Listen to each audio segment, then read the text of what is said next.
Alors, nous allons commencer par une prière.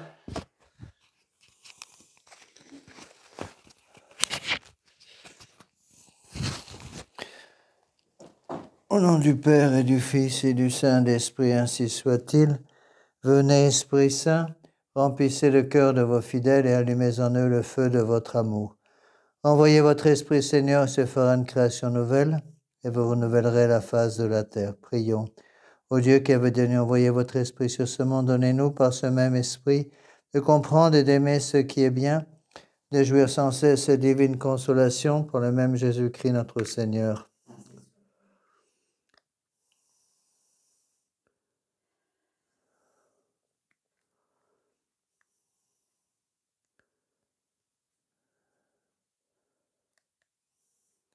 Je vous salue Marie, pleine de grâce, le Seigneur est avec vous, vous êtes bénie entre toutes les femmes, et Jésus, le fruit de vos entrailles, est béni. Mère de Dieu, priez pour nous pauvres pécheurs, maintenant et à l'heure de notre mort, ainsi soit-il. Nos saints anges gardiens, Saint Pidis, Saint Joseph, Saint Thomas d'Aquin, au nom du Père, et du Fils et du Saint-Esprit, ainsi soit-il.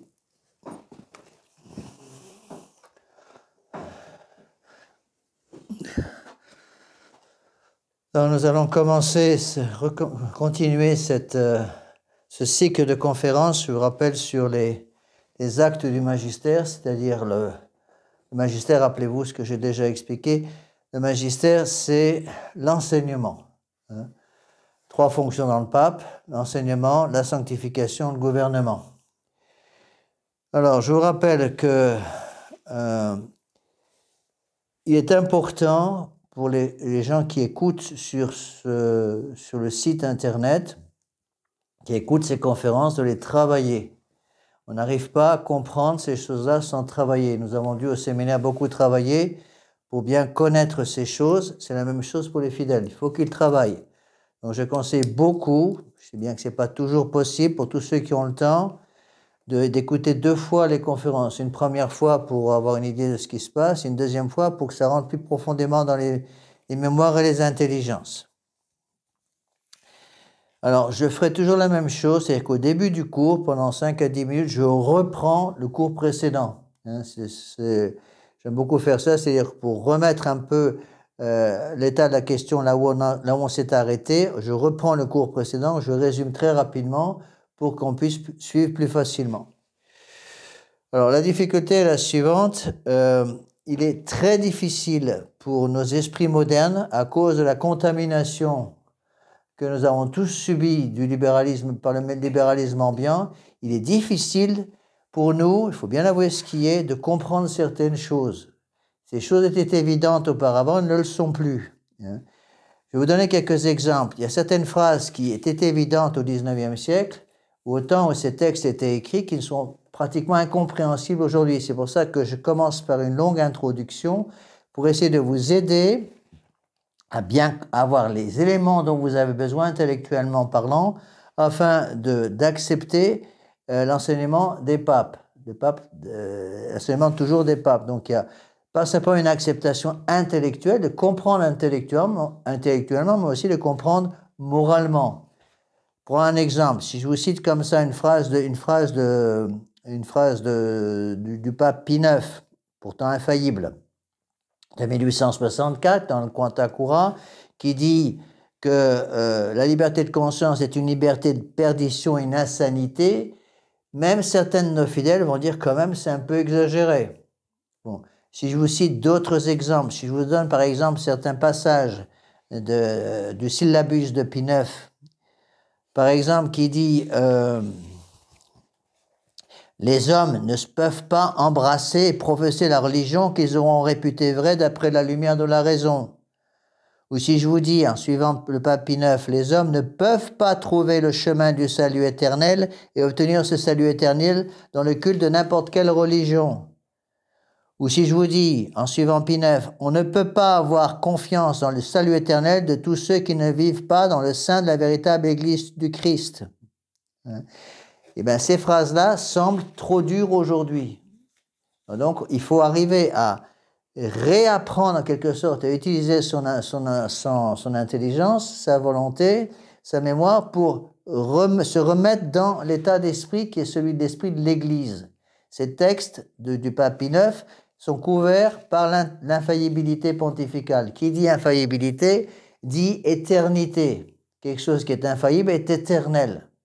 L'infaillibilité, encore une fois, n'est pas quelque chose qui correspond à une certaine période de l'histoire, c'est valable pour toujours. Dans un texte qui est infaillible en 1864, j'insiste énormément là-dessus, même si c'est difficile pour nos fidèles de comprendre ça, un texte qui est infaillible en 1864 est infaillible en 2022 et sera infaillible dans 10 000 ans. Encore une fois, il faut bien comprendre ces choses-là. Alors, reprenons rapidement ce que nous avons déjà vu. Je vous rappelle que la première partie, c'était sur l'autorité des encycliques dans le magistère. Donc, j'ai déjà expliqué les 4 conditions d'infaillibilité. Donc, le pape est infaillible, non pas quand il ouvre la bouche, à chaque fois qu'il ouvre la bouche, mais uniquement dans certains cas. Quand il parle, premièrement, comme pape, deuxièmement, sur la foi et les mœurs, troisièmement, avec l'intention d'obliger, quatrièmement, d'obliger toute l'Église. Lorsque les 4 conditions sont remplies, le pape est infaillible. S'il manque une de ces conditions, le pape n'est pas infaillible. Je vous rappelle aussi ce que j'ai déjà expliqué, que le pape peut être infaillible soit dans son magistère pontifical, c'est-à-dire qu'en tant que pontife, donc agissant tout seul, enseignant tout seul, soit de façon ordinaire, soit de façon extraordinaire, il est infaillible. Donc il peut être infaillible dans son magistère pontifical ordinaire et dans son magistère pontifical extraordinaire. Le pape peut aussi être infaillible dans son magistère universel. Universel, ça veut dire quoi? Ça veut dire quand le pape enseigne en union avec tous les évêques du monde entier. Les évêques du monde entier suivent le pape et pas l'inverse. Ce n'est pas le pape qui suit les évêques du monde entier, c'est les évêques du monde entier qui doivent suivre l'enseignement du pape, de façon ordinaire ou de façon extraordinaire. Ainsi, pour résumer, le pape est infaillible dans 4 conditions, soit dans son magistère pontifical ordinaire, soit dans son magistère pontifical extraordinaire, soit dans son magistère universel ordinaire, soit dans son magistère universel extraordinaire. Donc il y a 4 cas d'infaillibilité pontificale. J'avais déjà expliqué la dernière fois, on avait commencé certaines objections qui sont très importantes parce que ces objections, on les entend tout le temps, y compris dans le milieu de la tradition. Il ne faut pas croire que parce qu'on est traditionnaliste, ça veut dire qu'on est à l'abri de toutes les erreurs doctrinales. Il y a beaucoup d'erreurs qui sont enseignées, notamment dans ce domaine de l'infaillibilité pontificale. Alors, il y a surtout trois erreurs que je voudrais reprendre. Ces erreurs sont en général enseignées pratiquement par tous les prêtres de la fraternité Saint-Pédis. Première erreur qu'ils enseignent, c'est que ex cathedra, ça veut dire définition. Donc, un texte d'après la fraternité Saint-Pédis ne peut être infaillible, ex cathedra, que si c'est une définition solennelle. La réponse, elle est toute simple. Elle est dans le texte même de Vatican I, c'est la déclaration de l'infaillibilité pontificale par le pape Pie IX avec Vatican I.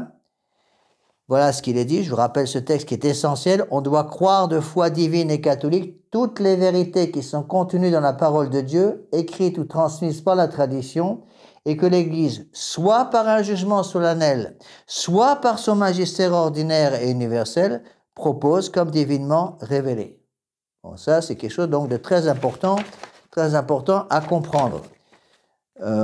Deuxième erreur qu'on entend beaucoup trop souvent, beaucoup de gens pensent, souvent dans la fraternité c'est comme ça, fraternité Saint-Pédis, ils enseignent cela, que qui dit infaillible dit extraordinaire. Sous-entendu, si ce n'est pas un magistère extraordinaire, ce n'est pas infaillible.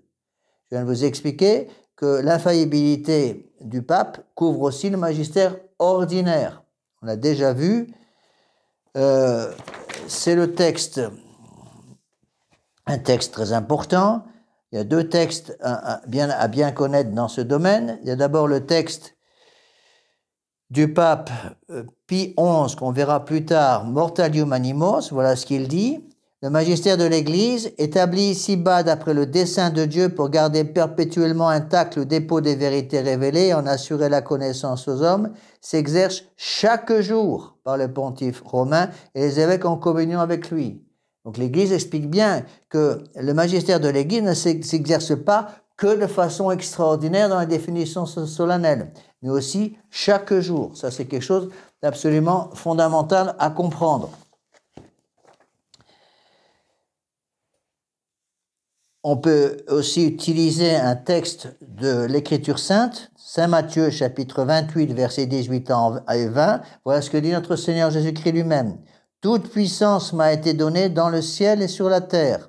Allez donc enseigner toutes les nations, les baptisant au nom du Père, du Fils et du Saint-Esprit, en leur enseignant à pratiquer tout ce que je vous ai commandé. Je suis donc avec vous tous les jours jusqu'à la consommation des siècles. » Donc il ne faut pas croire que Dieu protège l'infaillibilité pontificale uniquement dans les grandes définitions. Il est bien dit tous les jours. Et je vous ai cité ce texte du pape Pie XI qui dit exactement la même chose.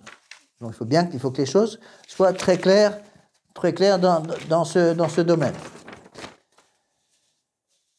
Troisième erreur dont j'ai déjà parlé, qui est aussi très importante, qu'on entend régulièrement par les prêtres de la fraternité sacerdotale Saint-Pédis, qui disent que des papes dans l'histoire de l'Église ont erré sur la foi et les mœurs dans leurs enseignements. Ce n'est pas possible. Encore une fois, la réponse est la suivante. Un pape, quand il parle sur la foi et les mœurs avec l'intention d'obliger toute l'Église, comme pape, ne peut pas errer parce qu'il est protégé par l'infaillibilité pontificale. Je vous rappelle ce que je vous ai déjà expliqué, que lorsque le pape Pie IX a voulu, de façon dogmatique, instituer le nouveau dogme de l'infaillibilité pontificale, évidemment, cette objection lui a été opposée en disant vous ne pouvez pas instituer l'infaillibilité des papes puisqu'il y a des papes qui ont erré en matière de foi et de mœurs. C'est extrêmement important à comprendre. C'est pour ça que j'insiste là-dessus, même s'il faut répéter les choses. C'est-à-dire que si un pape dans l'histoire de l'Église a déjà erré sur la foi et les mœurs dans son enseignement ordinaire ou extraordinaire, il est évident que dans ce cas-là, le pape Pie IX ne pouvait pas instituer le dogme de l'infaillibilité pontificale. C'est une contradiction. Je vous rappelle ce qu'a fait le pape Pie IX. Il a demandé à ce moment-là à un grand historien qui s'appelait le père Constant, l'abbé Constant, d'étudier tous les cas où on accusait un pape dans l'histoire de l'Église d'avoir erré dans son enseignement ordinaire ou extraordinaire sur la foi et les mœurs. Et l'abbé Constant a fait cette étude en 2 volumes, une étude extrêmement importante, et la conclusion est claire et nette. Il n'y a pas un seul cas, historiquement parlant, où un pape, dans son enseignement ordinaire ou extraordinaire, a erré en matière de foi et de mœurs. Pas un seul. À chaque fois, c'était des contradictions, c'était des objections qui étaient faites par les protestants ou les ariens ou les modernistes. Donc il faut savoir que à partir du moment où on suit ce que l'Église catholique a toujours enseigné, on est protégé encore une fois par l'assistance du Saint-Esprit. Alors, il y a d'autres textes que vous pouvez utiliser justement pour défendre ce que je viens de vous dire.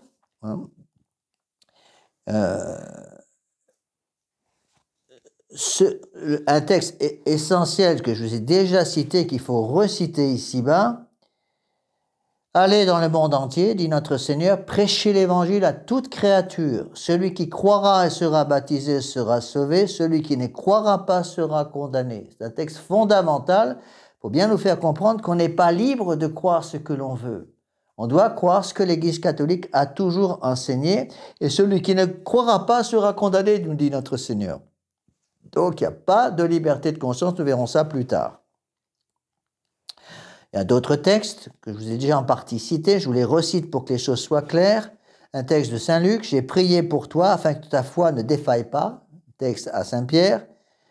« Tout pouvoir m'a été donné au ciel et sur la terre », Saint Matthieu chapitre 28, verset 18. « Les forces du mal ne prévendront point contre mon Église ». Et donc, il faut faire attention de ne pas séparer les papes de l'Église et les papes et l'Église de notre Seigneur Jésus-Christ. Parce que l'Église, c'est la continuation de notre Seigneur Jésus-Christ sur la terre. C'est pour ça qu'on dit que l'Église catholique est le corps mystique du Christ. Souvent, on entend cette objection, mais il faut croire de foi divine que les paroles de notre Seigneur Jésus-Christ. C'est faux. Il faut aussi croire de foi divine les paroles enseignées par l'autorité de l'Église, c'est-à-dire l'Église catholique, qui est la continuation, l'autorité de l'Église étant la continuation de l'autorité de Dieu sur la terre. Ça, c'est quelque chose d'important à comprendre. L'Église catholique n'est pas une Église humaine, c'est une Église divine. Alors, autre objection, on va terminer toutes ces objections rapidement, j'en ai déjà un peu parlé, donc je m'excuse de répéter les choses, mais la répétition est vraiment la clé de l'enseignement. Donc, le pape, c'est lui qui a l'autorité et qui peut enseigner de façon ex cathedra, de façon infaillible. Un évêque, ou même tous les évêques du monde entier, n'ont aucune autorité pour enseigner de façon infaillible. Il n'y a que le pape qui a cette autorité. Donc, il n'y a pas d'infaillibilité des évêques tout seuls. Parfois, on entend aussi cette objection qui est fréquente, des gens qui nous disent, pour que le pape puisse parler infailliblement, il faut qu'il ait l'accord de tous les évêques du monde entier. C'est faux. Encore une fois, n'oubliez pas que j'ai déjà expliqué ça, que le pape est aussi infaillible dans son magistère pontifical. Il n'est pas simplement infaillible dans son magistère universel. Quand il parle en union avec tous les évêques du monde entier, il est aussi infaillible dans son magistère pontifical, c'est-à-dire quand il parle tout seul. Le pape n'a pas besoin donc de l'accord des évêques pour enseigner de façon infaillible une vérité. Parce qu'il est pape, quand il parle dans son magistère ordinaire, pontifical, ordinaire ou extraordinaire, il est aussi infaillible. Donc on a vu déjà tout ça. Enfin, dernière objection qui est extrêmement fréquente aussi, mais monsieur l'abbé, tout ce que vous dites est vrai, cependant, les temps ont changé. Les temps ont changé, donc il faut maintenant, on est bien obligé de s'adapter au temps moderne. Réponse, elle est toute simple. Ce n'est pas à l'Église à s'adapter au temps moderne, c'est au temps moderne à s'adapter à l'Église, qui n'est pas pareil. Pourquoi? Parce que l'Église a une autorité qui est une autorité divine. L'évangile de notre Seigneur Jésus-Christ a 2000 ans. Donc, il n'y a pas besoin pour l'Église de s'adapter au monde moderne, puisque l'Église doit enseigner la vérité catholique et le monde moderne doit accepter l'enseignement de notre Seigneur Jésus-Christ ou mourir. C'est aussi simple que cela. Rappelez-vous ce qu'a dit notre Seigneur, encore une fois, celui qui croira sera sauvé, celui qui ne croira pas sera condamné. C'était vrai il y a 2000 ans, c'est vrai aujourd'hui, ce sera vrai dans 2000 ans. Ces choses-là ne peuvent pas changer. Alors, on a couvert un peu toutes les objections, j'espère que j'en ai pas oublié, on verra sans doute d'autres objections avec les textes pontificaux. Je voudrais maintenant, encore dans cette introduction, qui est à mon avis nécessaire pour nous aider encore une fois à penser correctement, rappelez-vous que nous le voulions ou non, je vous ai déjà cité ces exemples, que nous le voulions ou non, nous sommes contaminés par les idées modernes. Quelqu'un qui me dirait, monsieur l'abbé, je n'ai pas été contaminé par les idées modernes, je dirais que c'est absolument impossible. On est plus ou moins contaminés, mais on est tous contaminés par les idées modernes. Et donc, il faut faire attention. Donc, je voudrais d'abord essayer d'expliquer à mes fidèles qui écoutent sur Internet ce qu'est la véritable liberté. N'oubliez pas que le premier sujet que je vais aborder, c'est le sujet de la liberté religieuse. Donc, il va bien expliquer ce qu'est la liberté. Et après, la liberté religieuse. Et encore une fois, il y a beaucoup de confusion dans les esprits à cause de tout cela. Alors, lorsque on parle de liberté, la plupart des gens pensent que la liberté, c'est le droit de faire ce que je veux. Ça, ce n'est pas la définition de la liberté, c'est la définition de la licence. La licence, c'est le droit de faire ce que je veux. Bon. La liberté, ce n'est pas le droit de faire ce que vous voulez. Nous n'avons pas le droit de faire ce que nous voulons. Pourquoi? Parce que Dieu nous a donné une loi. Et cette loi, elle est valable pour tous les hommes. Elle n'est pas simplement valable pour certaines personnes. Elle n'est pas simplement valable pour les catholiques. Elle est valable pour tous les gens, y compris ceux qui n'ont pas la foi catholique, y compris pour ceux qui appartiennent à des religions qui s'opposent à la foi catholique. N'oubliez pas que ce n'est pas, encore une fois, Bouddha qui a créé les bouddhistes ou Mahomet qui a créé les musulmans. Tous les hommes, bouddhistes, musulmans, catholiques ou non, ont tous été créés par le même Dieu. Donc tous, nous avons en nous une loi naturelle qui est l'empreinte en quelque sorte dans notre intelligence de la loi de la loi éternelle. La loi éternelle est imprimée en quelque sorte dans notre nature humaine parce qu'on appelle la loi naturelle. Est-ce qu'il y a besoin d'être catholique pour savoir qu'on ne peut pas tuer, qu'on ne peut pas voler, qu'on ne peut pas mentir? Ce sont des choses qui appartiennent à la loi naturelle. Et ça, c'est très important parce qu'aujourd'hui, les gens nient ces choses-là. D'accord? Donc, je voudrais d'abord commencer par expliquer ce qu'est la véritable liberté. Le point principal, je vais citer des textes du pape Léon XIII pour vous expliquer cela. Le point principal, c'est que la liberté ne s'exerce jamais par rapport au mal. La liberté ne s'exerce que par rapport au bien. C'est ce que va expliquer le pape Léon XIII, qui dit très bien que la liberté, c'est la liberté morale, c'est la faculté de se mouvoir dans le bien. Donc il n'y a pas de liberté de se mouvoir dans le mal. Ce n'est pas pour cela que Dieu nous a donné la liberté. Voilà ce qu'il faut bien arriver à comprendre. Alors pourquoi est-ce qu'on a tant de mal? On a tant de mal à cause des blessures du péché originel. Je reviens sur ces choses que j'ai déjà expliquées en d'autres endroits. N'oubliez pas ce que je vous ai déjà dit, c'est que je suis obligé de recouper des choses que j'ai déjà expliquées dans d'autres circonstances. Alors, n'oubliez pas que tous les hommes, tous naissent avec le péché originel, sauf notre Seigneur Jésus-Christ dans son humanité et notre Seigneur Vierge Marie qui est Immaculée Conception. Tous, nous avons le péché originel.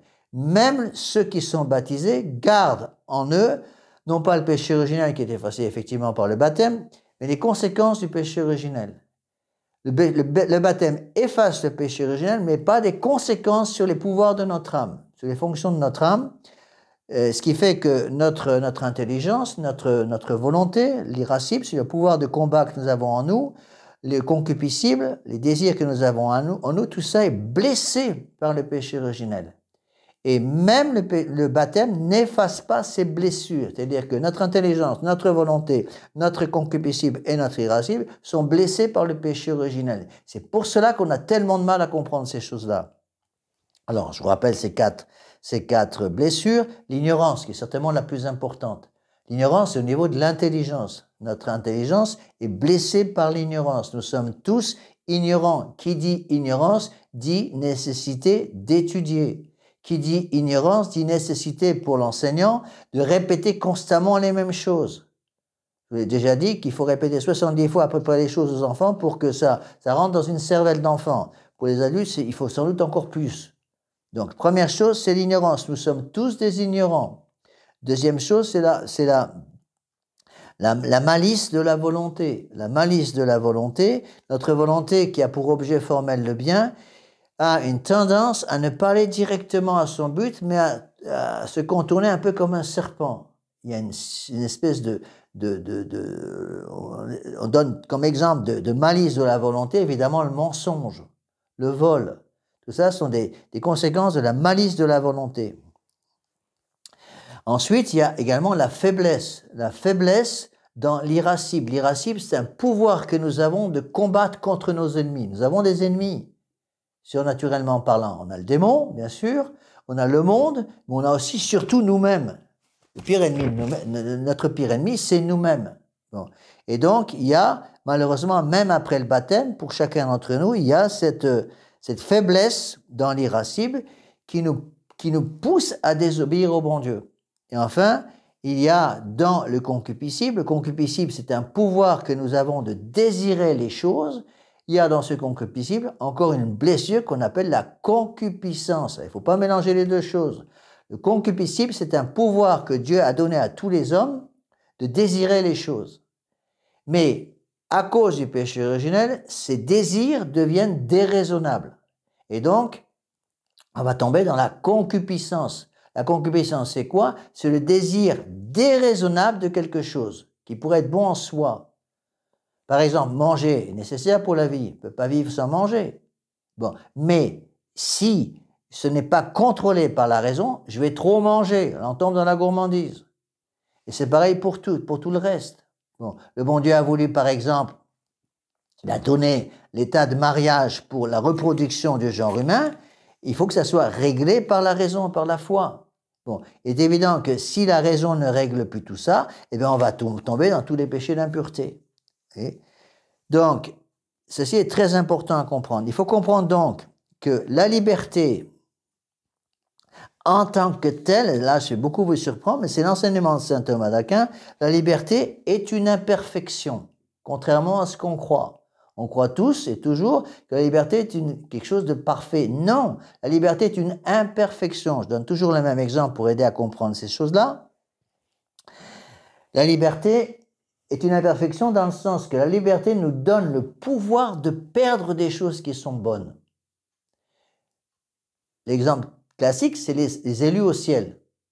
Est-ce qu'au ciel, les élus du ciel sont libres de perdre le ciel? La réponse est non, évidemment, heureusement. Pensez un petit peu la pagaille que ce serait si au ciel, on pouvait encore faire des bêtises et perdre le ciel. Donc au ciel, il n'y a pas de liberté pour les élus de désobéir au bon Dieu. C'est là où on explique que la liberté en tant que telle est toujours considérée comme une imperfection. Qui dit liberté dit risque de tout perdre. Qui dit liberté dit risque de faire le mauvais choix. Encore une fois, on a énormément de mal à comprendre ces choses-là aujourd'hui dans le monde moderne. Ainsi, on peut conclure, je vous l'ai déjà dit, que la liberté n'existe que pour le bien et jamais pour le mal. Donc il n'y a pas en tant que telle de liberté morale de commettre le mal. Il y a une liberté morale pour atteindre le bien. D'où la définition que je vous répète du pape Léon XIII, la liberté c'est la faculté de se mouvoir dans le bien. Et une autre définition qui est extrêmement importante, la définition de saint Thomas d'Aquin. Je vous l'ai déjà dit, saint Thomas d'Aquin avait un génie pour la synthèse doctrinale, la synthèse théologique. En quelques mots, il arrivait à résumer des choses qui sont difficiles à résumer. C'est un des traits de génie de saint Thomas d'Aquin. La définition de la liberté selon saint Thomas d'Aquin, c'est le choix des moyens pour atteindre une fin. Je répète, le choix des moyens pour atteindre une fin. Donc, facultas selectiva mediorum servatur ordine finis, c'est-à-dire le choix, la faculté que nous avons de choisir les moyens pour atteindre une fin qui nous est imposée par Dieu. Fin FIN. Donc, on a le choix de choisir un moyen pour atteindre quelque chose. On n'a pas la liberté de choisir la fin. Que vous le vouliez ou non, vous et moi, on va mourir. Que vous le vouliez ou non, vous et moi, on va être jugés par Dieu. On n'est pas libre là-dessus. Un homme n'est pas libre de choisir de ne pas être jugé par Dieu ou d'être jugé par Dieu. Il n'est pas libre là-dessus. Que ça lui plaise ou non, il sera jugé par Dieu. Un homme n'est pas libre de dire je choisis de mourir ou de ne pas mourir. Que ça lui plaise ou non, il va mourir. Donc, ça c'est fondamental à comprendre. La liberté, c'est donc le choix des moyens pour atteindre une fin. Quelle est notre fin? La fin de tous les hommes, catholiques ou non. L'homme a été créé pour louer, honorer, servir Dieu et sauver son âme. C'est valable pour les catholiques, c'est valable pour les protestants, c'est valable pour les bouddhistes, c'est valable pour les juifs, c'est valable pour tout le monde. Tous les hommes ont une âme et tous les hommes doivent sauver leur âme. Et Dieu donne à chaque homme des grâces dont il a besoin pour sauver son âme. Sinon, un homme pourrait dire « j'ai perdu mon âme, mais ce n'est pas de ma faute, Dieu ne m'a pas donné les grâces ». On résume en disant, si un homme se sauve, c'est grâce à la miséricorde de Dieu. Si un homme se damne et tombe en enfer, c'est sa faute. On ne peut pas dire, c'est la faute du bon Dieu, je n'ai pas reçu les grâces dont j'avais besoin. Nous avons tous les grâces dont nous avons besoin pour sauver notre âme. Donc si je me perds, c'est parce que j'ai utilisé ma volonté pour refuser les grâces du bon Dieu. Ou ne pas accepter ces grâces du bon Dieu d'une façon ou d'une autre. Donc, ainsi, si vous voulez, pour résumer, on peut dire que la liberté n'est donc pas un absolu, car elle est relative au bien, c'est-à-dire à la loi éternelle en dernier lieu, puis la loi naturelle. La loi naturelle, encore une fois, qui est la participation à la loi éternelle par la créature raisonnable. Donc on ne peut pas dire, moi, je décide que je suis libre, par exemple, par rapport au commandement, tu ne tueras pas, tu ne mentiras pas, tu ne voleras pas. Vous n'êtes pas libre. Parce qu'à partir du moment où vous êtes homme, vous avez une intelligence. L'intelligence, c'est quoi? Quel est l'objet formel de l'intelligence? L'intelligence, l'objet formel de l'intelligence, c'est le vrai. Est-ce qu'on peut dire l'objet formel de l'intelligence des catholiques est le vrai Mais l'objet formel de l'intelligence des non-catholiques n'est pas le vrai. Non, le vrai existe pour tout le monde. Je vous ai déjà expliqué ces choses-là, donc je n'y reviens pas. Nous suivons l'objectivité de la connaissance. C'est-à-dire, nous sommes obligés d'utiliser notre intelligence et notre volonté pour nous soumettre au vrai qui existe indépendamment de moi. C'est pas moi qui décide si Dieu existe ou non. C'est Dieu qui décide ça. Dieu existe que ça me plaise ou non. Donc je ne suis pas libre, si vous voulez, de refuser le fait que j'ai été créé par Dieu. Que ça vous plaise ou non, que vous soyez catholique ou non, vous avez été créé par Dieu. C'est comme quelqu'un qui me dirait, monsieur l'abbé, je suis un homme, mais je refuse d'avoir une intelligence. Que ça vous plaise ou non, monsieur, puisque vous êtes homme, vous avez une intelligence, vous avez une volonté, vous avez un irascible, vous avez un concupiscible. Que vous dites ou non. Donc Dieu nous a donné à tous des moyens de l'atteindre. Et donc ma liberté, ce n'est pas de choisir la fin pour laquelle j'ai été créé. Ma liberté, c'est simplement de choisir le chemin pour arriver à cette liberté. Vous voyez? Ce sont des distinctions qu'on va expliquer en long, en large et en travers. Là, j'utilise pour cette partie du cours un excellent chapitre du livre de Monseigneur Lefebvre, Ils l'ont découronné, ce chapitre 4, dont le titre est le suivant, La loi opprime-t-elle la liberté? Donc on est obligé de passer un petit peu par ces choses-là pour bien comprendre ce qui se passe.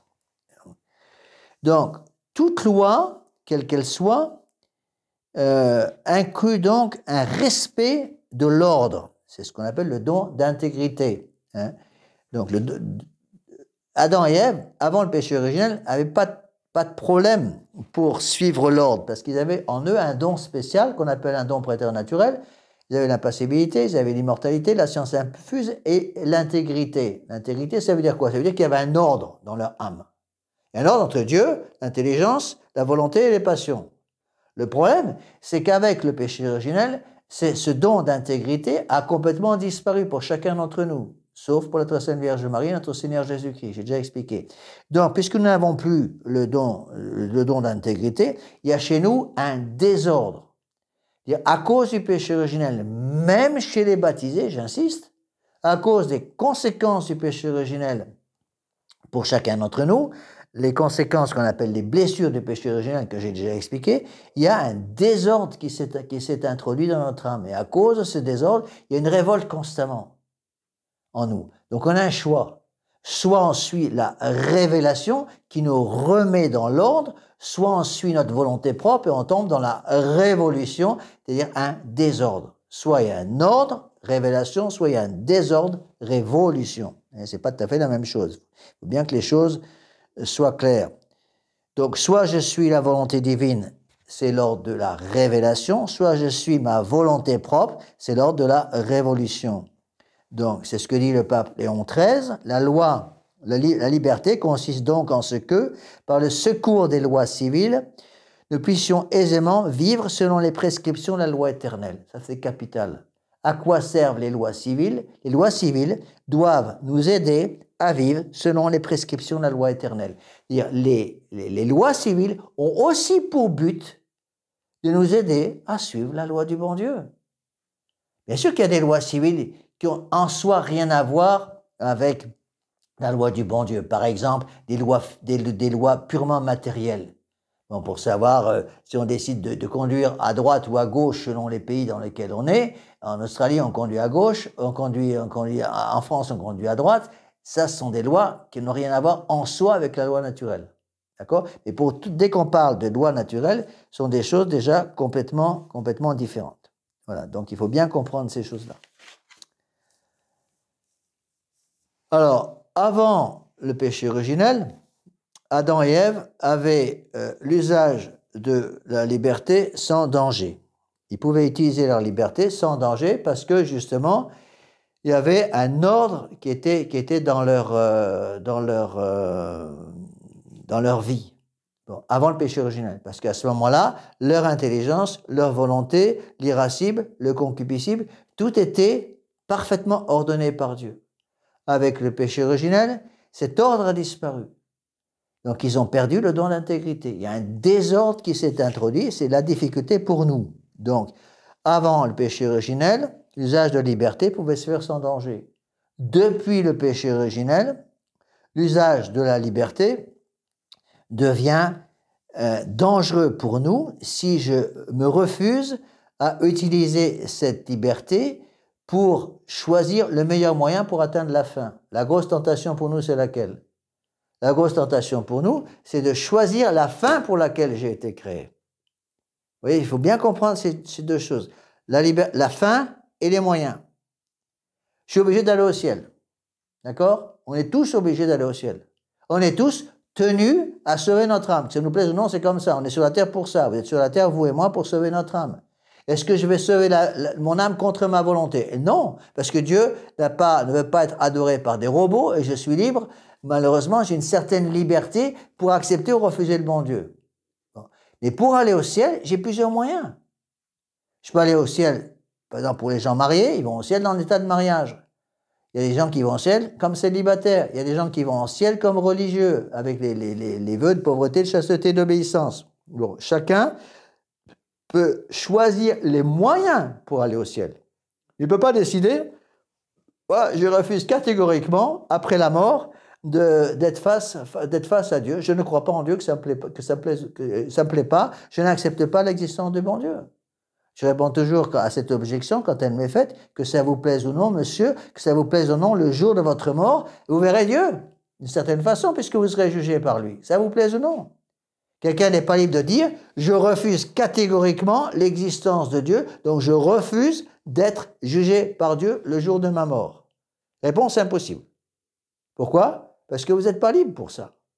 Vous êtes libre pour choisir le moyen, pour choisir votre vie. Vous êtes libre pour choisir une vie dans le péché ou une vie dans la vertu. Vous êtes libre de choisir un certain nombre de choses, différents moyens.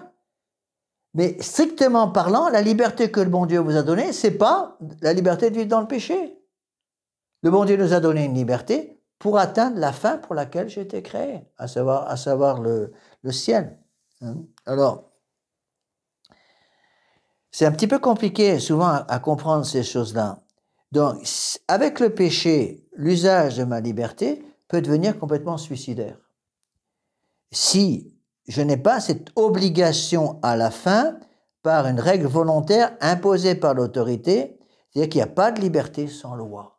La liberté me permet de garder le contact avec la loi qui m'aide à aller au ciel. Donc je ne suis pas libre, encore une fois, de choisir la fin pour laquelle j'ai été créé. Je suis libre pour choisir les moyens pour atteindre cette fin. Donc je ne suis pas libre de choisir par exemple, que j'ai été créé par quelqu'un autre que Dieu. Que ça me plaise ou non, j'ai été créé par Dieu. Que ça me plaise ou non, j'ai une âme. Que ça me plaise ou non, j'ai une volonté, une intelligence, un irascible et inconcupiscible. Que ça me plaise ou non, j'ai une intelligence dont l'objet formel est le vrai. Que ça me plaise ou non, j'ai une volonté dont l'objet formel est le vrai et le bien. On n'est pas libre pour ça. Et donc, ce que je viens de vous dire est valable pour tout le monde, y compris pour les non-catholiques. Parce que ça, c'est une objection qu'on entend très souvent. Les gens nous disent, mais vous avez votre petit laïus, là, c'est très beau, uniquement pour les catholiques. Et on peut expliquer aussi autre chose en même temps, c'est que la loi n'est pas n'importe quoi. Je vous donne la définition que saint Thomas d'Aquin a donnée de la loi. Rationalis ordinatio bonum commune. Ça veut dire l'ordination raisonnable au bien commun par celui qui a promulgué par celui qui a soin de la communauté. Donc, la loi, une loi pour être une loi morale, acceptable, doit suivre la loi naturelle. Bon. Si une loi me dit que j'ai le droit de tuer mon bébé, comme la loi sur l'avortement, qui autorise, hélas, l'avortement en France, eh bien, cette loi est absolument immorale. Pourquoi? Parce que cette loi va contre la loi divine. Est-ce que je suis libre d'une liberté morale de suivre la loi autorisant l'avortement en France? La réponse est non, puisque ça va contre la loi naturelle. Vous voyez, donc on va bien expliquer tout ça pour que les choses soient claires. On peut utiliser une comparaison. Comparaison n'est pas raison, mais c'est pour vous aider à comprendre. Donc, prenez le cas de l'électricité, par exemple. L'électricité est utile. Bon, pour celui qui sait l'utiliser prudemment. Bon, c'est un peu comme la liberté. Mais par contre, l'électricité peut être nuisible, dangereuse, même mortelle, par celui qui refuse le mode d'emploi. Bon, vous voulez éclairer votre maison. Bon, vous êtes en train de construire votre maison. Vous voulez éclairer la maison. Qu'est-ce que vous faites? Vous mettez un câble électrique qui va arriver de l'extérieur, de la rue qui vous amène l'électricité par un câble. Vous allez arriver mettre ça, un branchement sur la boîte électrique qui amène l'électricité dans la maison. Et ensuite, pour mettre l'électricité dans la maison, vous êtes bien obligé de suivre des lois, que ça vous plaise ou non. Bon. Et vous allez connecter vos fils de telle façon que l'électricité puisse passer normalement. C'est-à-dire, vous allez connecter les deux fils jaunes ensemble, les deux fils noirs ensemble, les deux fils bleus ensemble, les deux fils verts ensemble, par exemple. Bon. Est-ce que vous êtes libre de connecter ces fils dans le désordre? Monsieur l'abbé, moi, je suis libre. Voilà. Je suis libre et j'ai décidé de connecter le fil rouge avec le fil noir et le fil jaune avec le fil bleu, parce que ça me plaît comme ça. Et je refuse catégoriquement de suivre votre idée complètement stupide de mettre toujours le fil bleu avec le bleu, le jaune avec le jaune, le vert et le rouge avec le rouge. Est-ce que vous êtes libre de le faire? Physiquement, oui. Mais est-ce que vous allez avoir l'électricité dans la maison? Non. Est-ce que vous êtes libre d'avoir l'électricité dans la maison en connectant les fils de travers? Réponse est non. Réponse est non. Prenez l'autoroute. Vous prenez la voiture pour aller en voyage quelque part. Est-ce que vous êtes physiquement libre de rouler sur la voie inverse? Au lieu de rouler à droite, rouler à gauche. Physiquement parlant, oui, vous pouvez prendre votre volant et volontairement aller sur la voie qui va... Et pour les gens qui viennent face à vous, pour les voitures qui viennent face à vous, vous êtes physiquement libre. Est-ce que vous allez arriver à votre destination comme ça? Non. Est-ce que vous êtes libre d'arriver à votre destination? C'est-à-dire, est-ce que vous êtes libre d'arriver à la fin en utilisant un moyen qui est mauvais? Réponse, non. Parce que si vous voulez absolument rouler sur la voie inverse, c'est-à-dire vous voulez rouler à gauche, vous allez percuter une voiture qui arrive en sens inverse et vous serez incapable d'arriver à la fin de votre voyage, à savoir d'arriver de façon saine, de façon en étant vivant à la fin de notre voyage. Donc, vous n'avez pas de liberté pour atteindre le but de votre voyage en utilisant un moyen qui est mauvais en soi. Vous voyez, c'est des exemples qu'on peut donner, de la même façon que vous ne pouvez pas prétendre avoir de l'électricité dans votre maison sans utiliser les moyens qui s'imposent pour que l'électricité arrive à l'ampoule. Au plaise ou non, c'est comme ça. Donc, je répète la définition de la liberté selon saint Thomas d'Aquin, le choix des moyens pour atteindre la fin. Encore une fois, la liberté n'est pas le choix de la fin. Et la révolution, qu'est-ce qu'elle enseigne? Qu'est-ce que toutes les révolutions enseignent? Le choix des fin, de la fin. Je suis libre de choisir la fin pour laquelle je suis sur la terre. Non. Est-ce que vous êtes libre, par exemple, de choisir d'être créé ou non? Ben non. C'est évident. Vous n'êtes pas libre. Que ça vous plaise ou non, monsieur ou madame, vous avez été créé.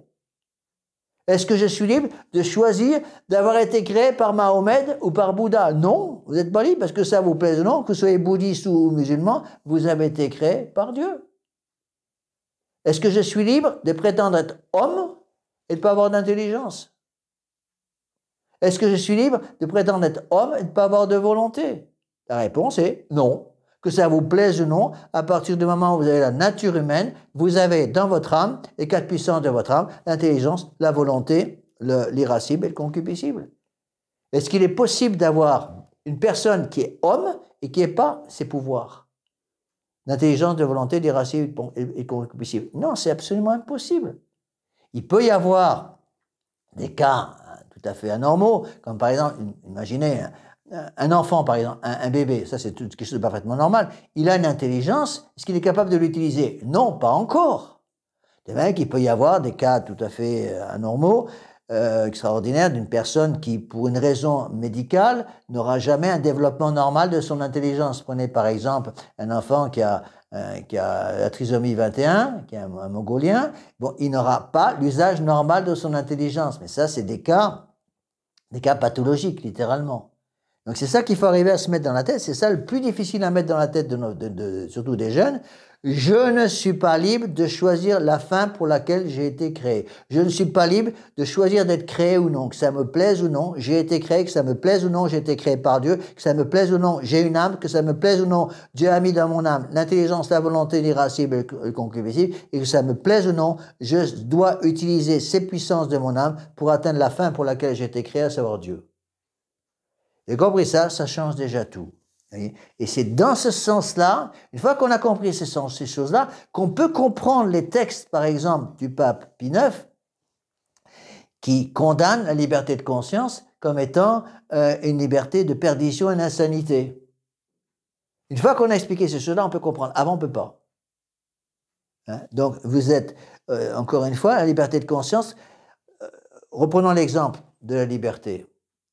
Est-ce que le jour où vous allez être créé par Dieu, le jour où vous allez être jugé par Dieu, tout le monde a été créé par, tous les hommes ont été créés par Dieu, tous les hommes vont un jour mourir, une fois morts, ils vont tous passer en jugement devant bon Dieu, que vous soyez catholique, musulman, bouddhiste ou rien du tout. Bon.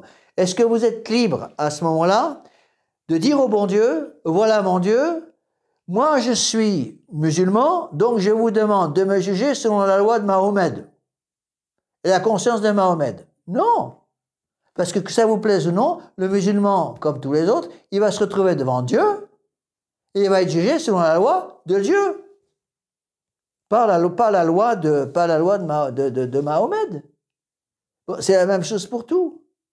Bon, imaginez quelqu'un qui me dit, c'est un exemple que je donne souvent, c'est un peu gros, mais c'est exactement ce qui se passe actuellement. Les gens me disent, monsieur l'abbé, je suis libre. Bon, je suis un homme, mais j'ai décidé d'être, à cause de ma nature, à cause de je sais pas trop quoi, j'ai décidé de me mettre en ménage avec un autre homme. Bon, et que ça plaise ou non, c'est comme ça que je veux vivre. Imaginez cette personne, cet homosexuel qui arrive devant Dieu le jour de sa mort, parce que l'homosexuel, il va mourir comme tout le monde, à ma connaissance en tout cas. Imaginez qu'il meurt, qu'il arrive devant Dieu, qu'il dise au bon Dieu, attention mon Dieu, moi je suis un homosexuel, donc vous devez respecter en moi cette nature homosexuelle que j'ai. Donc je vous demande de me juger d'après la loi des homosexuels. Qu'est-ce qu'il va dire le bon Dieu?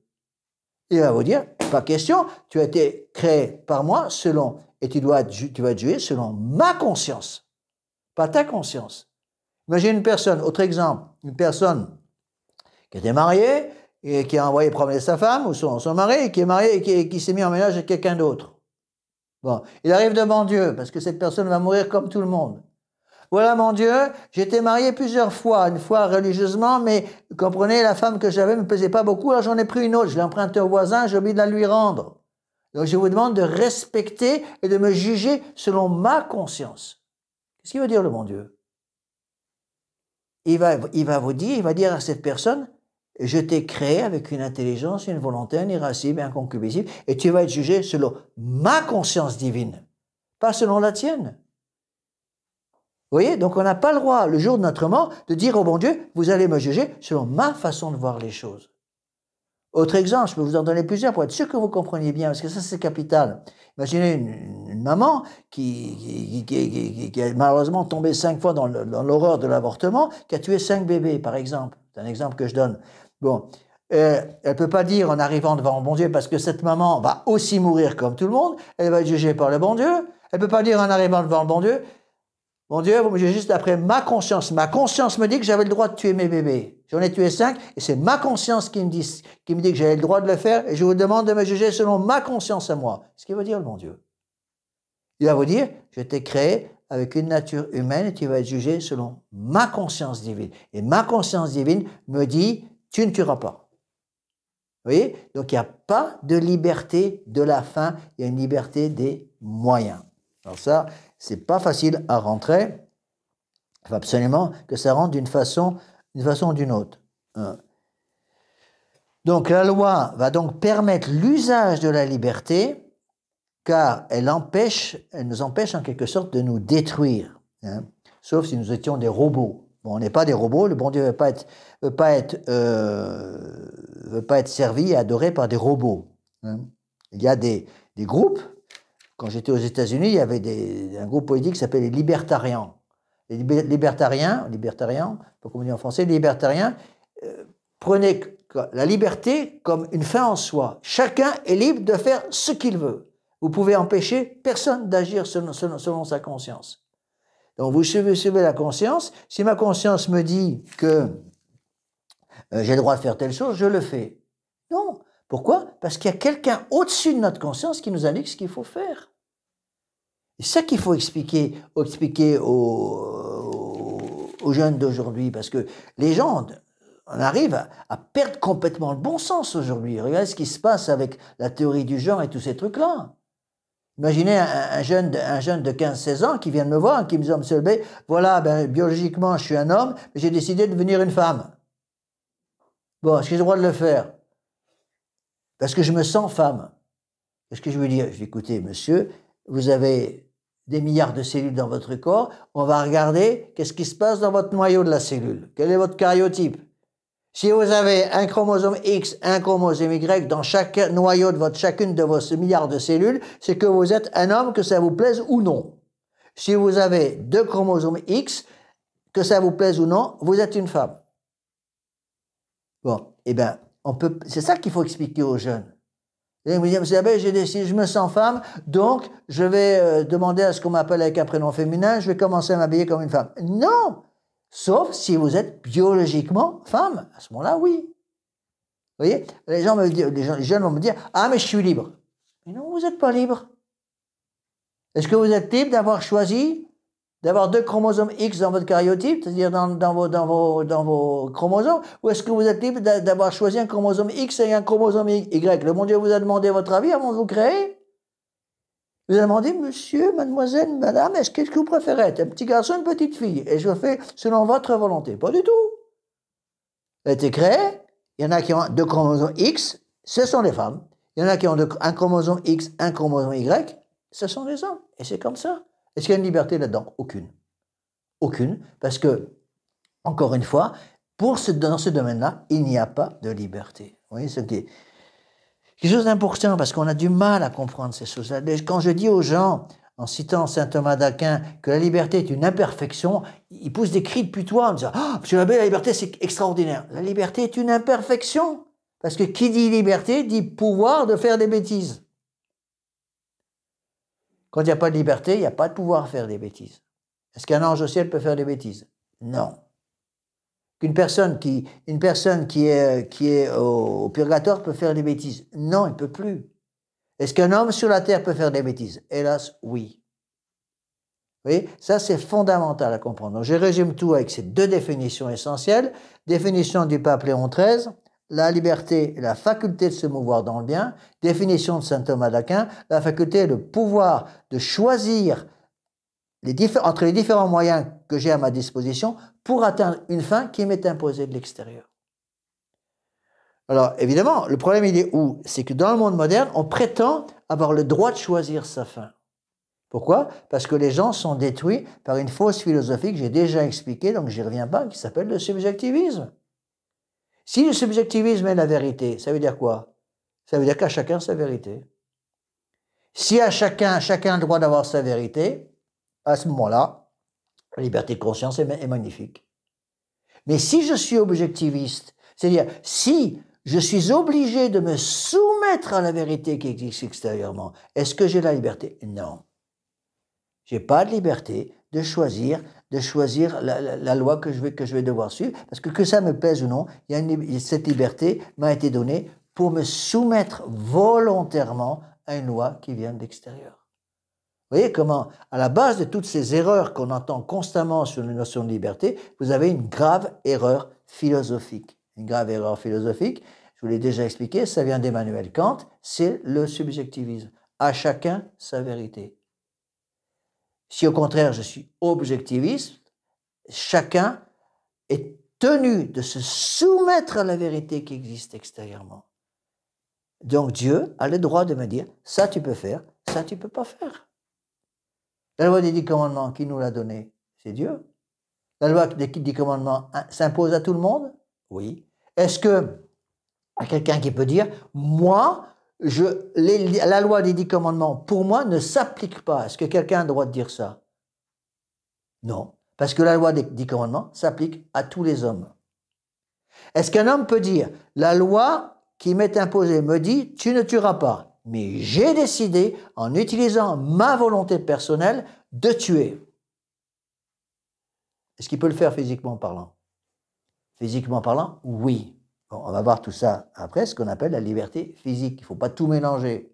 C'est pour ça qu'il faut immédiatement faire donc une distinction absolument fondamentale, que je vais essayer de vous expliquer, entre la liberté psychologique, la liberté morale et la liberté physique.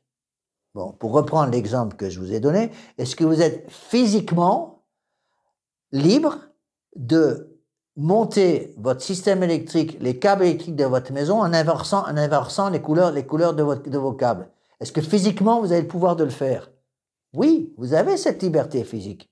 Vous pouvez décider, je vais mettre volontairement le noir avec le jaune. Est-ce que vous êtes libre, en faisant ce choix, d'avoir la lumière dans votre maison? La réponse est non. Parce que ça vous plaise ou non, si vous avez choisi d'utiliser votre liberté à un mauvais escient en couplant les câbles qui ne doivent pas être ensemble, ne vous attendez pas que la maison va sauter. Vous allez mettre le feu à la maison.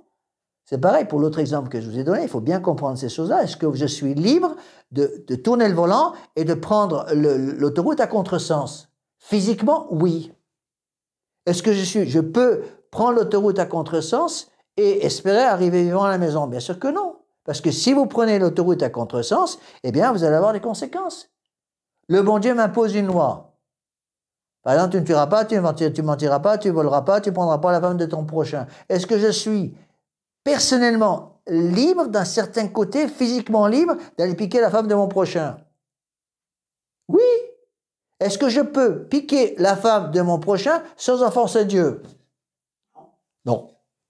Et voilà. Ça explique les limites de la liberté. Vous êtes libre d'aller voler la femme de votre voisin, mais vous n'êtes pas libre de voler la femme de votre voisin tout en sans offenser Dieu. C'est impossible. De la même façon, pour reprendre les exemples que je vous ai donnés, une femme, malheureusement,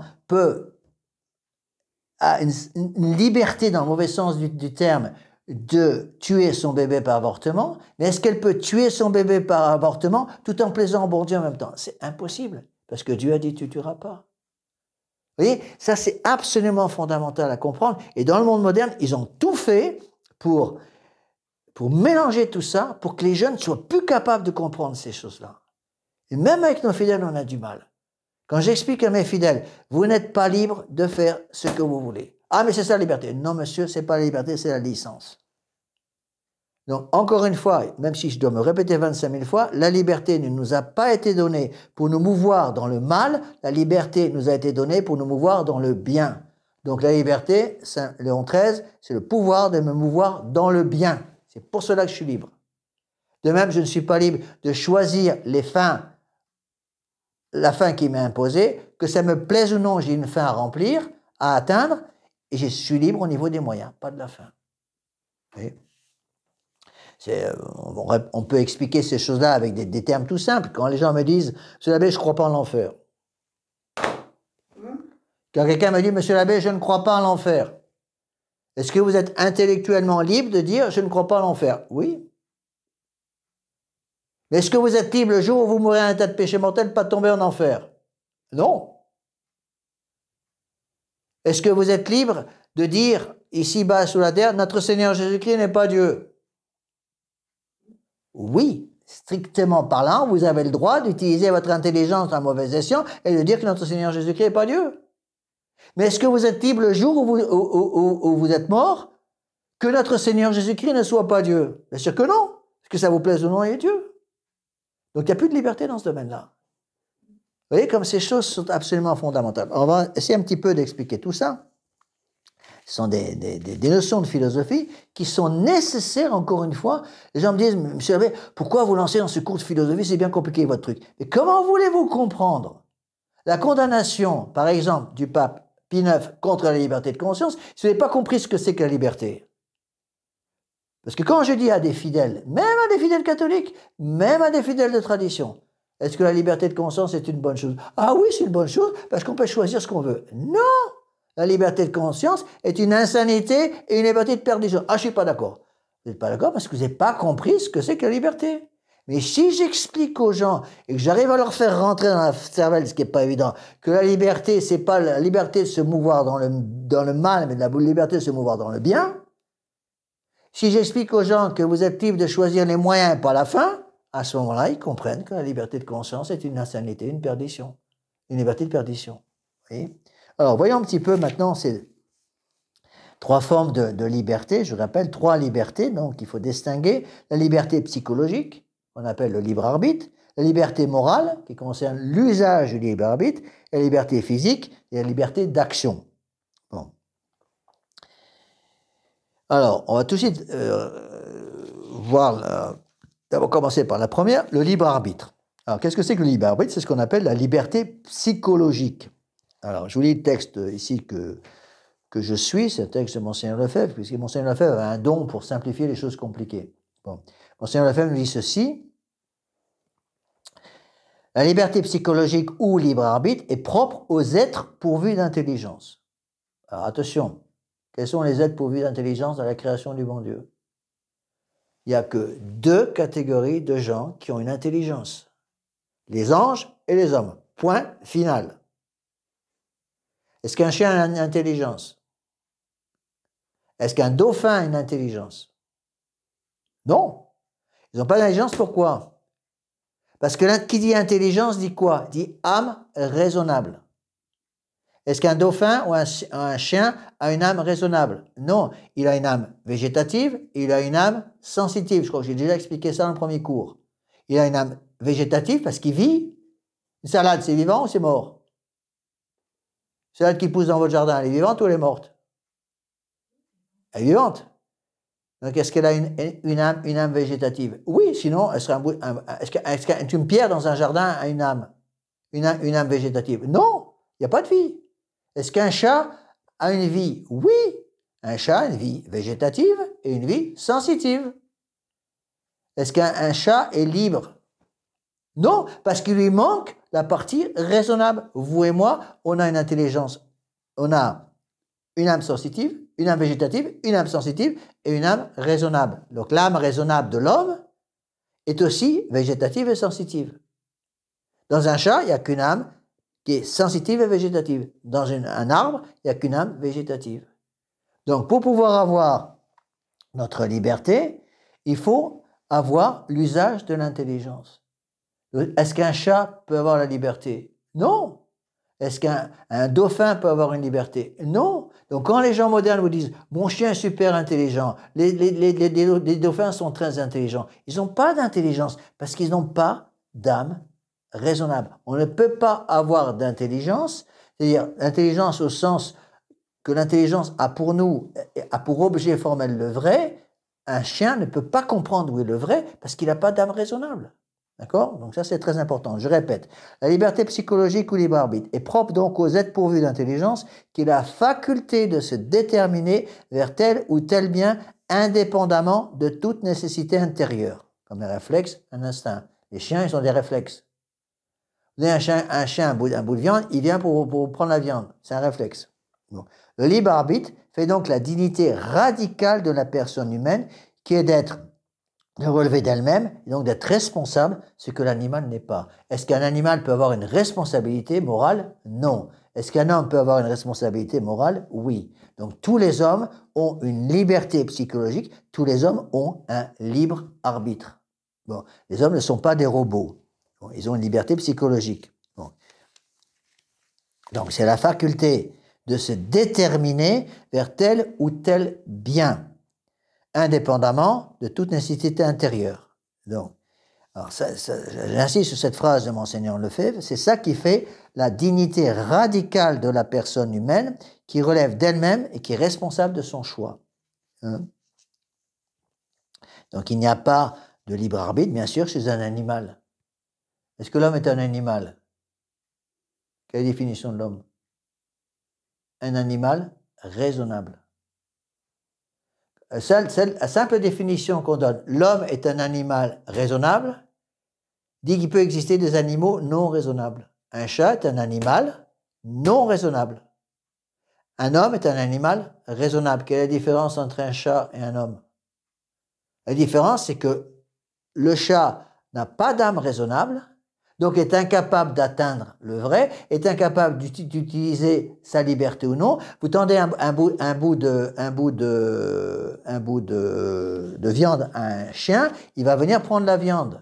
Il n'est pas libre de la prendre ou ne pas la prendre, sauf si par multiplication d'actes, vous lui avez donné certains réflexes.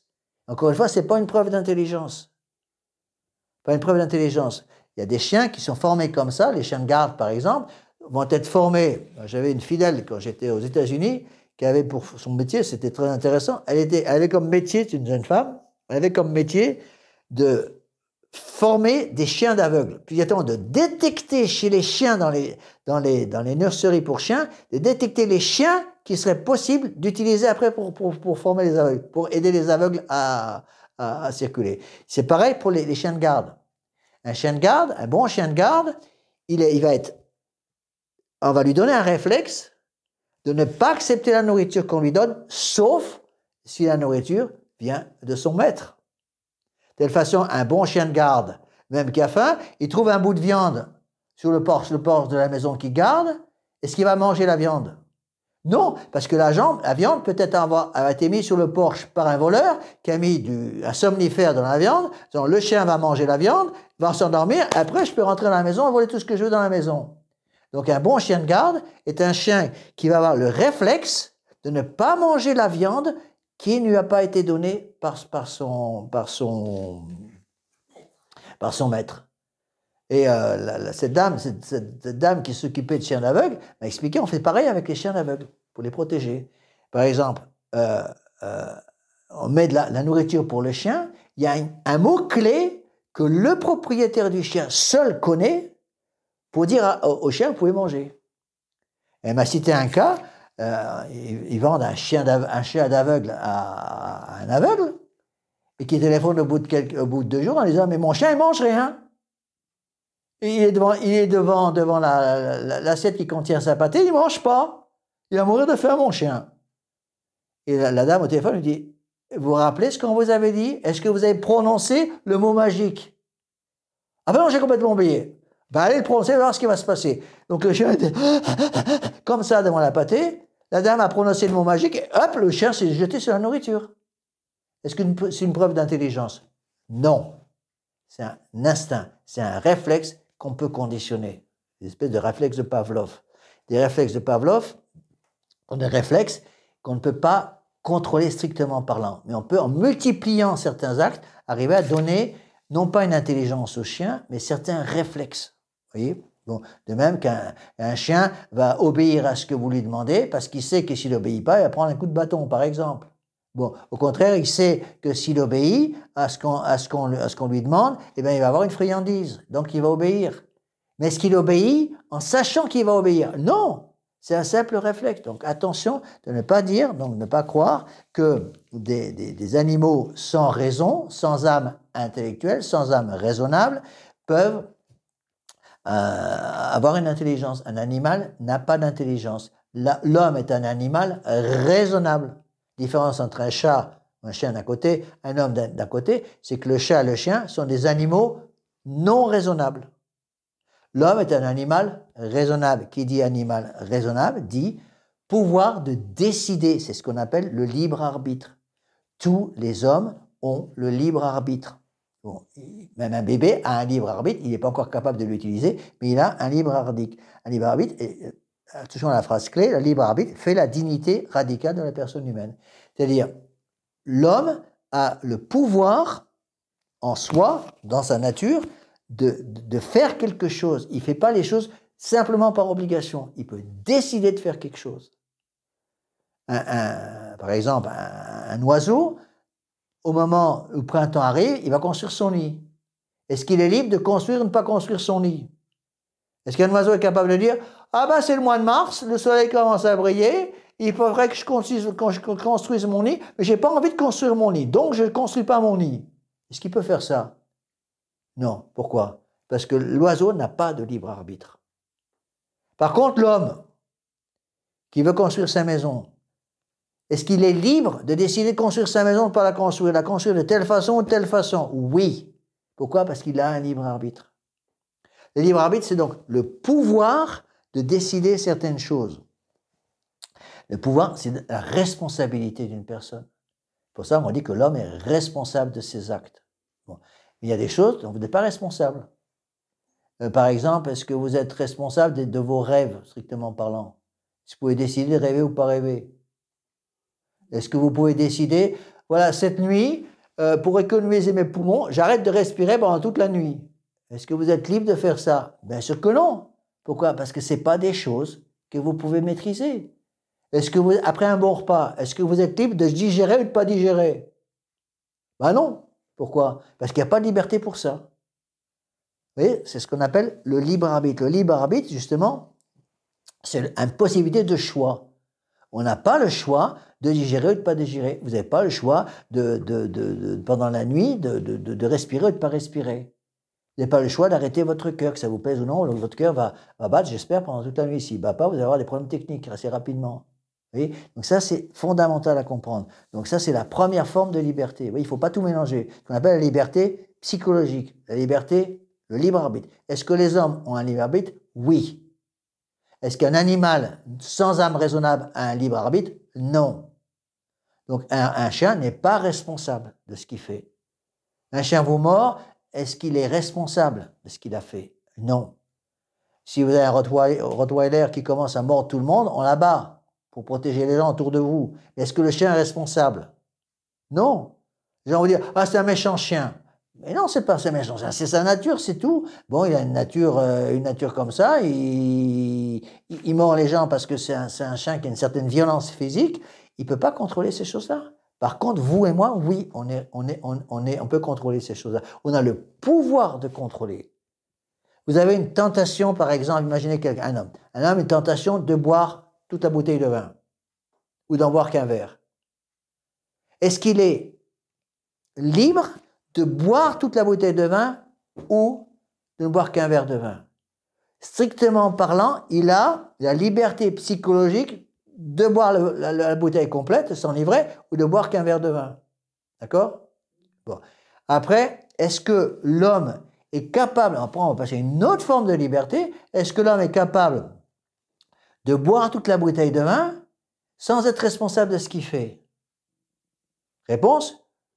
Non, parce qu'il est responsable, parce qu'il justement, il a aussi une liberté morale qu'on va expliquer maintenant. Vous voyez donc la différence. C'est très important de comprendre ces choses-là au départ de ce cours, comprendre ce qu'est la liberté psychologique ou le libre arbitre. Donc, libre arbitre, on a tous un libre arbitre.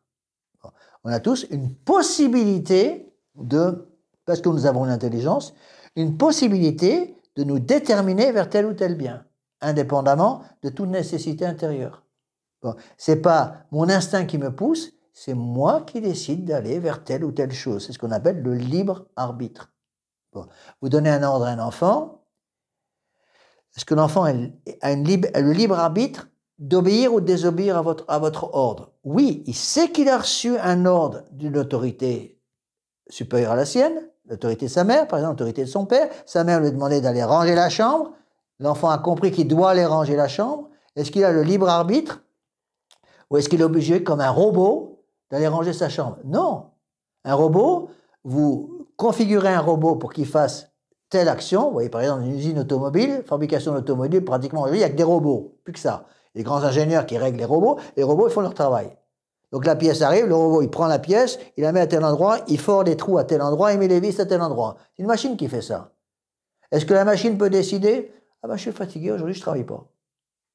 Aujourd'hui, j'ai décidé de mettre la vis à un autre endroit. Donc, je forme mon trou à un endroit différent que celui qui m'est demandé. Non, le robot n'est pas libre.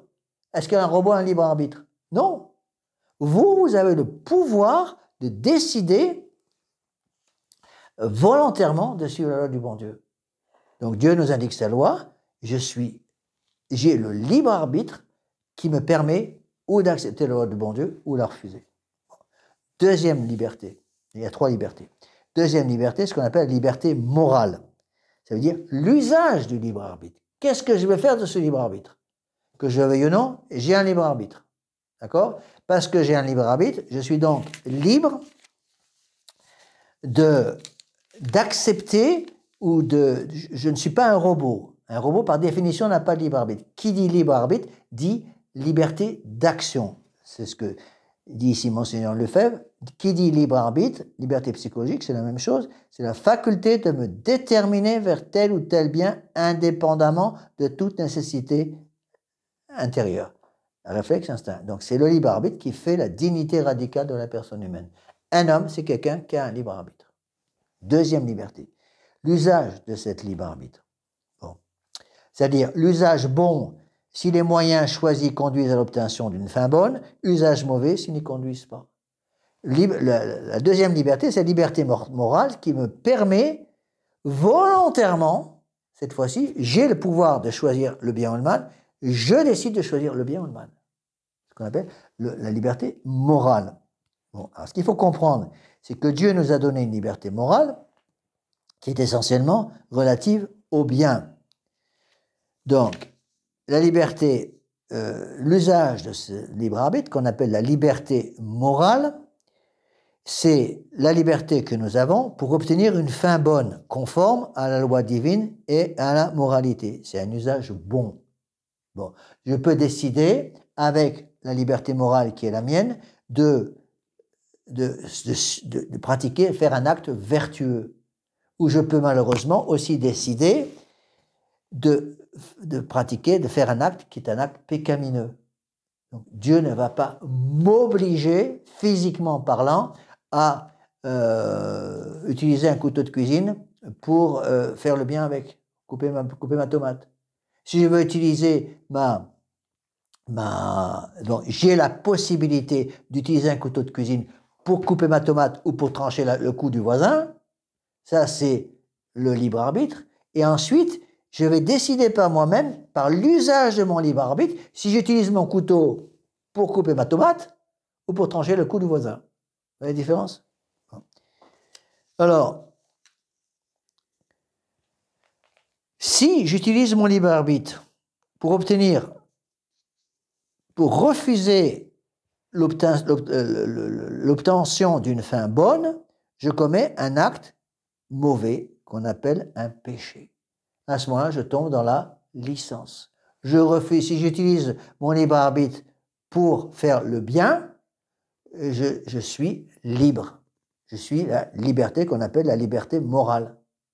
Si j'utilise mon libre arbitre pour faire le péché, pour désobéir à la loi du bon Dieu, ce n'est plus de la liberté, c'est de la licence. Rappelez-vous ce que j'ai expliqué au début, que nous ne sommes pas libres de... La liberté n'est pas le pouvoir de se mouvoir dans le mal, la liberté c'est le pouvoir de se mouvoir dans le bien. J'ai de courage, il ne reste plus que 15 minutes, dans un quart d'heure, je vous rends la liberté. Bon. Donc, il n'y a pas de péché possible sans avoir l'usage de son libre arbitre. Est-ce que quelqu'un peut pécher s'il n'a pas de libre arbitre? Non. C'est quoi l'usage de ce libre arbitre? Quel est un synonyme de l'usage du libre arbitre? Ce qu'on appelle l'âge de raison.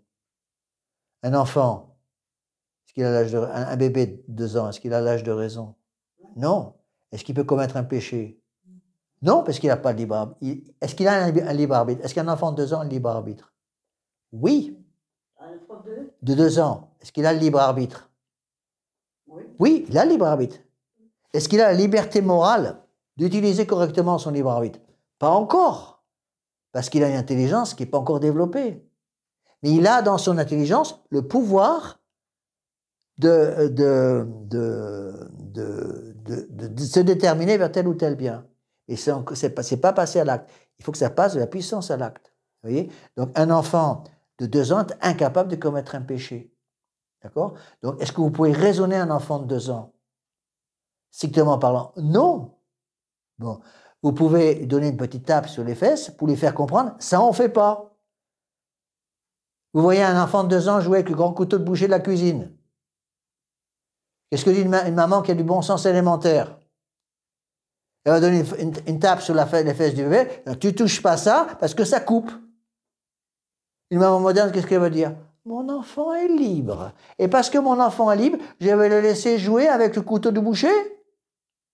Cette mère, elle est folle. On l'enferme. Vous voyez? Donc la liberté n'est pas une liberté absolue. Ça dépend des circonstances. Donc un enfant n'a pas encore l'usage. Il a le libre arbitre, mais il n'a pas l'usage du libre arbitre. Vous voyez? Donc il faut bien comprendre ça. Vous voyez? Alors, les gens modernes, qu'est-ce qu'ils vont vous dire? Les gens modernes, ils vont vous dire que la liberté morale est un droit absolu. Donc le droit de faire indifféremment le bien ou le mal, ou d'adhérer indifféremment au vrai ou au faux. Donc ce qu'il faut comprendre, c'est que je ne suis pas libre de faire indifféremment le mal ou le bien. J'ai l'usage de mon libre arbitre pour faire le bien. Dieu m'a donné un libre arbitre pour me mouvoir dans le bien. Dieu m'a donné un libre arbitre pour que librement, je choisisse le moyen qui est adapté à ma situation personnelle pour atteindre une fin qui est indépendante de ma volonté. Je suis libre pour aller au ciel, de devenir bonne sœur, ou de me marier. C'est différents moyens. Est-ce qu'une bonne sœur peut aller au ciel? Oui. Est-ce qu'une femme mariée peut aller au ciel? Oui. Est-ce que vous êtes obligé, physiquement parlant, de devenir bonne sœur ou de vous marier? Non. Vous êtes libre. Bon, une jeune fille qui est demandée en mariage est libre de dire oui ou non au prétendant. Cependant, il faut qu'elle réfléchisse avant de dire oui. Est-ce que, avec ce prétendant qui me demande en mariage, si j'épouse tel monsieur, est-ce que je vais être capable, avec ce prétendant, d'atteindre la fin pour laquelle le bon Dieu a institué le mariage? Quoi ça sert le mariage? Le mariage, c'est supposé nous aider à aller au ciel. Quel est le but du mariage? La fin du mariage, c'est l'éducation des enfants et la procréation des enfants. Est-ce que je vais être capable, avec ce prétendant-là, d'atteindre la fin pour laquelle le bon Dieu a institué le mariage pour moi? Est-ce que je vais être capable d'élever mes enfants dans le bien pour qu'ils aillent au ciel? Petit problème technique, mon prétendant il est musulman. Bon, mademoiselle, en épousant un musulman, vous allez avoir quelques petits problèmes techniques pour aider vos enfants à aller au ciel comme catholiques, c'est absolument évident. Oui, donc tout ça, c'est des choses qu'il faut bien expliquer aux gens, et c'est pas toujours très facile à expliquer ces choses-là. Je vous lis le texte ici de Monseigneur Lefebvre. Donc, nous avons donc, en plus de la liberté psychologique, le libre arbitre que j'ai déjà expliqué, nous avons aussi la liberté morale qui concerne l'usage du libre arbitre.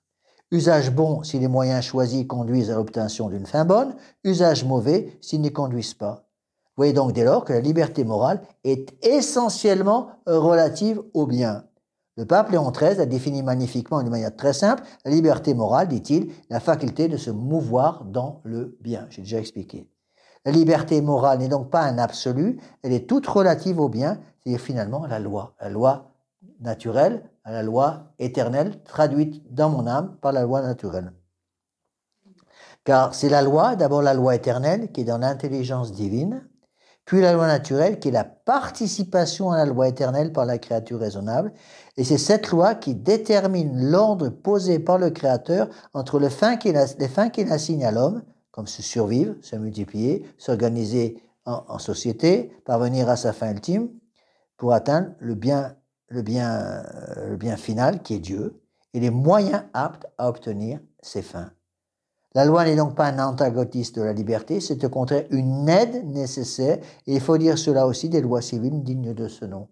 Donc à cause du péché originel, je vais avoir un mal fou à utiliser ma liberté sans loi pour me diriger. La loi, c'est donc en principe un garde-fou qui va m'aider à pratiquer le bien. Donc si une loi m'aide à pratiquer le mal, est-ce que cette loi est bonne? Non. La loi n'est donc pas une obligation, le droit de faire ce que je veux, ne me donne pas le droit de faire ce que je veux. La loi, elle est aussi, une loi civile est relative aussi d'une façon ou d'une autre à la loi éternelle. Si une loi civile s'oppose à la loi éternelle, eh bien, je ne peux pas la suivre. On en arrive à des absurdités aujourd'hui. Vous avez entendu, vous savez très bien que Macron a dit, par exemple, une fois, et plusieurs fois les membres du gouvernement l'ont dit, que les lois républicaines sont au-dessus des lois de Dieu. Je ne sais pas si vous vous rendez compte le degré de blasphème que ça représente.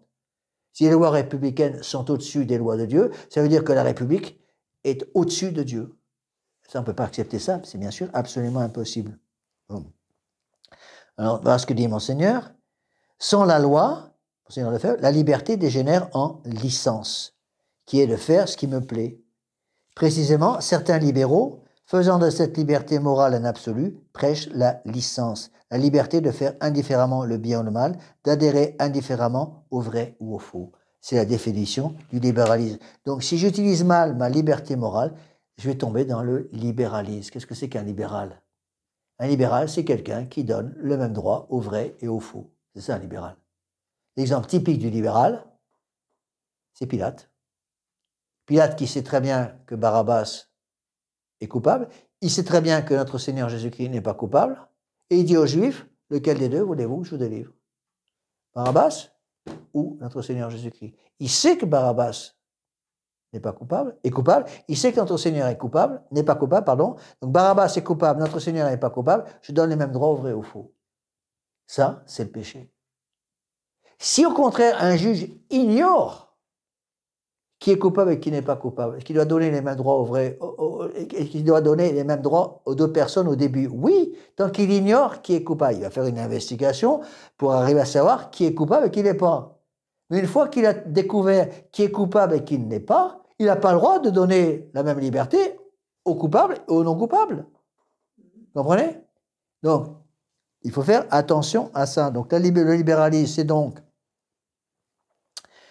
le libéralisme, c'est donc le péché, parce que c'est un péché, on va voir ça plus tard. Le libéralisme, c'est donc un péché qui me fait donner les mêmes droits au vrai et au faux.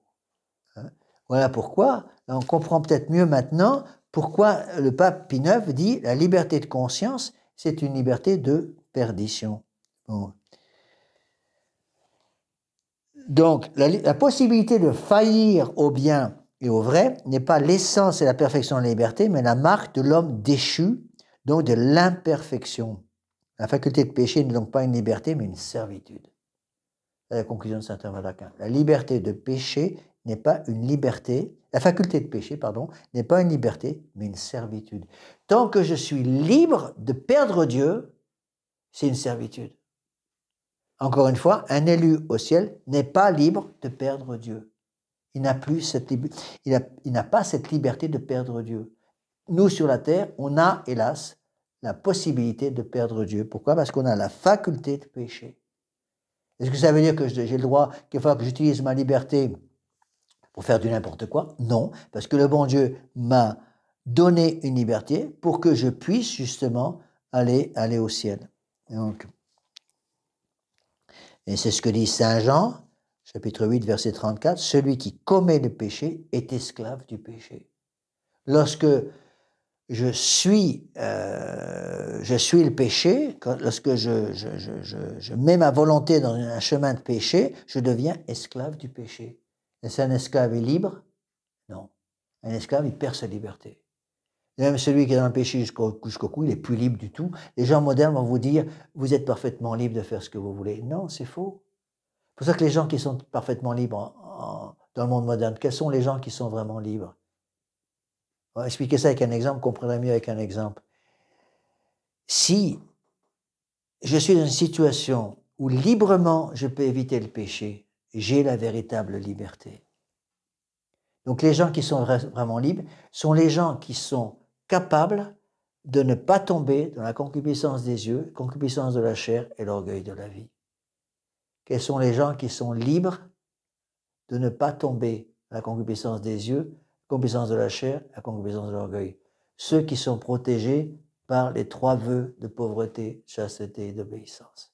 Lorsque librement je fais le vœu de pauvreté, de chasteté et de liberté, je muselle en quelque sorte, je ligote les concupiscences de la chair, concupiscence des yeux, concupiscence de l'orgueil, et je peux librement servir Dieu. Donc une personne est vraiment libre. Les personnes les plus libres de la planète sont en principe les religieux qui librement se sont liés à Dieu par un vœu de pauvreté, de chasteté et d'obéissance. Or, le monde moderne, qu'est-ce qu'il va vous dire?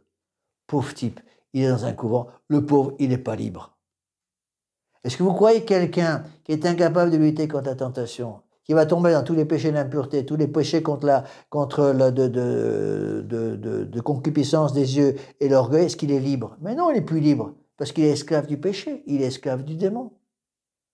Oui, donc le monde moderne va considérer que le religieux, qui est protégé par les 3 vœux de pauvreté, chaste et désobéissance, n'est pas libre. Et le religieux considère que justement les gens qui sont esclaves sont les gens du monde. Ils prétendent pouvoir faire ce qu'ils veulent. Est-ce que je peux être heureux, moralement parlant, en faisant des bêtises toute la journée? Bien sûr que non. Vous voyez? Et ça, c'est très, très difficile à expliquer aux gens. Donc la liberté est un bien si elle est canalisée par de précieux garde-fous pour pouvoir atteindre sa fin. Eh bien, le bon Dieu nous donne cette possibilité de garde-fou. C'est pour ça que la loi, c'est un garde-fou pour m'aider à atteindre la fin pour laquelle j'ai été créé. Donc, la licence est donc l'esclavage, l'oppression. Je fais ce qui me plaît. Quand quelqu'un dit « je fais ce que je veux », quand vous éduquez un enfant, vous refusez d'éduquer un enfant, vous laissez un enfant faire ce qu'il veut, je fais ce que je veux, mon enfant fait ce qu'il veut, il fait les choses uniquement qu'il veut faire. Et bien l'enfant il a droit en enfer. L'enfant il va droit en enfer parce qu'il va être incapable d'apprendre à dominer ses instincts. Au contraire, la liberté, c'est le bonheur. Je fais ce que je dois faire.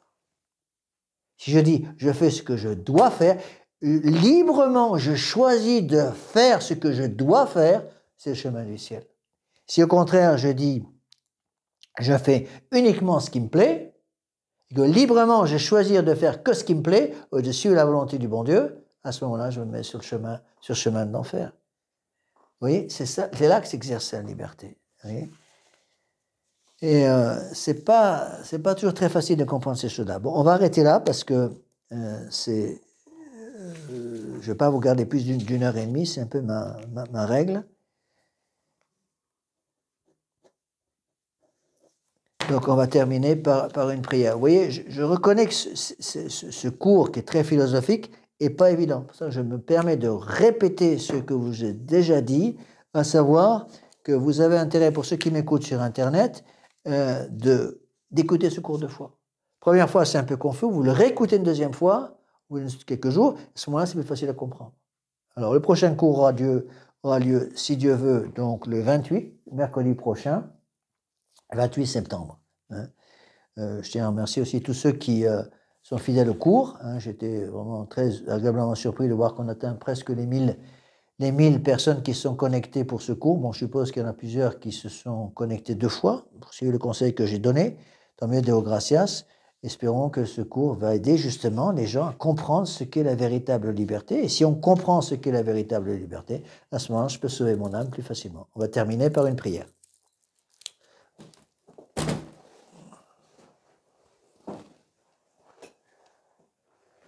Je vous salue Marie, pleine de grâce, le Seigneur est avec vous, vous êtes bénie entre toutes les femmes, et Jésus, le fruit de vos entrailles, est béni. Sainte Marie, Mère de Dieu, priez pour nous pauvres pécheurs. Maintenant et à l'heure de notre mort, ainsi soit. Nos saints anges gardiens, Saint Pédis, Saint Thomas d'Aquin, au nom du Père et du Fils et du Saint-Esprit, ainsi soit-il.